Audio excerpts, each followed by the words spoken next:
Welcome back to the news today. This is one-on-one. We still don't have the news for the Ballon d'Or, but if we will update you. And in the meantime, we return now to France. After the attacks, the French government has already launched an unprecedented deployment of troops and police to boost security at certain sites, like Jewish schools. But beyond this, a series of security meetings are taking place to evaluate next steps. Already being raised are potential tighter border checks, tougher control at the EU's external borders, and European sharing of airline passenger data. But is Europe really ready for these steps? With me right now is former Israeli ambassador to France, Daniel Shek. Good evening. Good evening. Shek, thank you very much for coming. And also Dr. Miriam Rosman, an expert on France-Israel relations. Good evening. Thank you very much for coming. Before we will start discussing these matters, let's see what our viewers had to say about that. Nurit. Good evening, Lucy. So following up on the introduction you just gave on security, the headline of the leading Le Monde newspaper today read, "The Temptation of a French Patriot Act." And indeed, lobbying for this kind of legislation has begun in France, along with very strong arguments against it, actually. So we asked our viewers if Europe is ready to sacrifice, to limit, to give up privacy, all in the name of security, a question that's certainly been very strong and pertinent in the United States since 9/11. Our viewers globally, 64% think Europe is not ready for that kind of decision. Only 35% said yes. We had a lot of comments. A lot of people feel very strongly about this issue, particularly in Europe, where it's most relevant right now. I'll bring you some of those. Eveline Hubert wrote to us in French, "Yes, too much liberty kills liberty." Speaks for itself kind of comment, which is a very representative one on that side of the spectrum. Vaida said, "It's funny, the West, with its values of tolerance, liberty, and human rights, welcomes movements who don't recognize these same rights in the same West and will end up destroying it." So some arguments here that in order to preserve liberty, you need to give up some liberties. Gary, on the other hand, references a Benjamin Franklin quote. There was sort of a discussion between some of our commenters about that. Essentially, those who give up liberty in the name of security will have neither. A good argument and a representative one on the other side of the spectrum. And let's end with Nicole, who said, "I don't know if Europe is ready, but it should be, since in a war against terror, a surplus of liberty at the borders can only benefit individuals who want to harm Europe." So we have a lot of different opinions and debate about what you actually need to do with liberty in order to preserve liberty. It's clearly going to be a big issue in Europe as well as the rest of the West from here forth. So for more on which direction France is actually going to take, I'll pass it back to you guys. Yes, thank you very much, Nurit. And let's go with the first reaction that we saw from our viewers.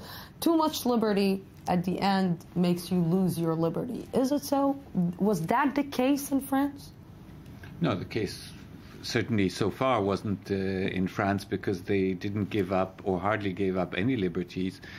But even if you take the case of the United States, which went through quite a change after 9/11, it's a very modest compromise with the core values of a democratic society. And I think that it's clearly, I think, a democracy with the best values has the right to equip itself with the tools needed in order to defend itself. But on the other hand, if you give up the values for which you were fighting to begin with, then what's the point? What are you fighting for?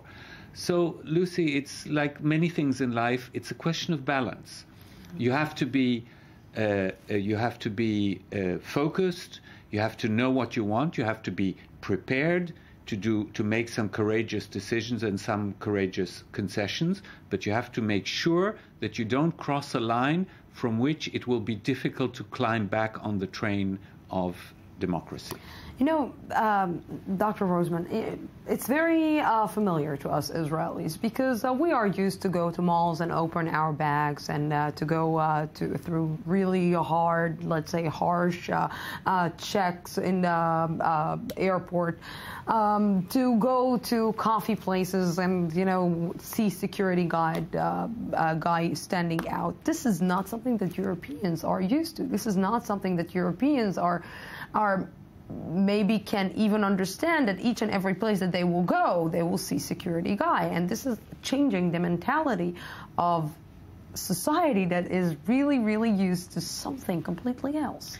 I have to say that personally, I was a bit not shocked, maybe shocked when I saw the images of French soldiers on the front of Jewish schools today. We are on the 21st century. We are 2015. To see something like that, from one point, I'm very happy, because I asked yesterday what will be on the 12th of January. I mean, I was very moved, touched about what was happening yesterday, to see the demonstration, to see the people walking on the street, to see all these reactions was something amazing. But I was asking the question, what will happen on 12th of January? And I'm very happy to see that things are starting to happen. It won't be from one day to another. They have to change, as we say in Hebrew, change a diskette. They have to understand that they have a problem. They have to, and they're starting to do it, they have to do a collaboration between the countries, not only European countries. They have to do a collaboration between all the countries together to see, to fight this, actually. Because it's very easy. The guy from Brussels who did the attack in Brussels, he's French. He just went from Paris to Brussels. And the girlfriend of the Malian terrorist just went out to Turkey. It's very easy to go from one place to another. Sorry? It's accessible. Yes, it's very accessible. So basically, I think it will be difficult. They are not used to it. I see my friends, not Jewish friends, and Jewish friends are coming here, and when they go to the malls and they see all this kind of security, it's frightened them. You know, I'm trying to understand, because as horrific and as horrible this attack was in France, but to hear the comments like saying, this is the September 11 of France, or this is the assassination of Yitzhak Rabin of France, it seems that the French people maybe are not digesting or don't understand what it is an attack like September 11, what it is a big attack when 2,000 people are being killed in Nigeria and no big parade is happening there. So, you know, it's because of this maybe not digesting the situation, I find it really hard to believe that they will be able to digest new security measures happening in their indoor or in their... I think they will have to. And look, take for you mentioned air travel. 30 years ago, if somebody would have asked you to open your bag, you would have probably reported him to the police. How are they infringing on my privacy?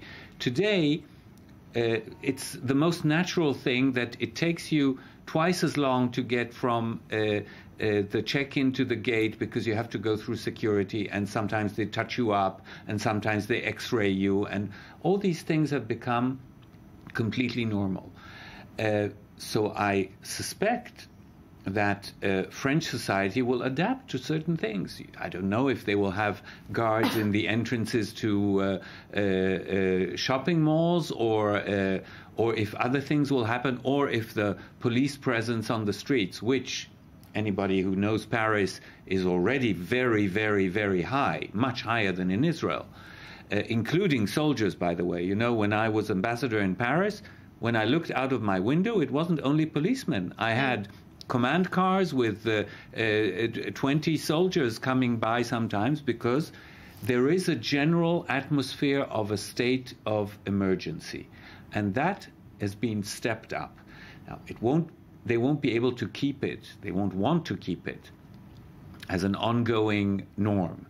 They will have to find other ways. But the truth is that the presence on the streets and the presence in front of schools, etc., are mostly a psychological effect. They want to reassure people, which is a legitimate thing. But that's not where the solution is. Exactly. That's where this is definitely not the solution, because solving this with the people that you feel the need to protect is solving it with the wrong people, because you need to solve it with another part of the society at all. And this other part of the society needs to be re-educated. And it needs to understand that there is a limit to each and everything that you can do. And maybe it's about time that you understand that you cannot do whatever you want in France. I totally agree, because the problem is not the Jewish community that you have to take care now with soldiers and policemen in all the schools, synagogues, cultural institutes. They have to attack the problem from the roots. They have to. I think they are starting to understand that they're having a problem. It will be difficult for them. And obviously I agree with Danny, because seeing policemen on the streets and army on the streets. The French people won't live with that for... But you know, the riots in the suburbs a few years ago were not a big alarm to the French government. Dieudonné was not a big alarm to the French government. What is happening each and every time with for the average Parisian, Saint-Denis is like Nigeria. It's about as far away. So, and the suburbs, they are terra incognita. They never go there. Exactly. They don't know what's happening there. So, of course, they were shocked. But I think that now there's something hitting the core, not just physically the core, mentally, of a newspaper, of the Jewish community, etc. It might have had the effect of, I don't like you already know I don't particularly like the comparison with 9/11. Yes. But it may have triggered, psychologically. Yes, it may have triggered some kind of mental 9/11, which will help them adapt to a new situation. But we will have to check this in 3 months, in 6 months, in 2 years, and see what the effect is. It won't happen overnight. Because the effects are also politically, are not only, and the question is if this government or any upcoming government will implement what this government is going to decide about, how to treat these neglected areas of France, these abandoned, let's say, suburbs that are sending big signals to the French government and telling them we are here and you are ignoring our existence. So the question is also politically, how would other government, if it will be other government, will treat these minorities? I think they have to do two things, and it's not for tomorrow morning. They have obviously to take care against the radical Islamic and all what's happening, but they have to do also something for the suburbs, and that's education from my point of view.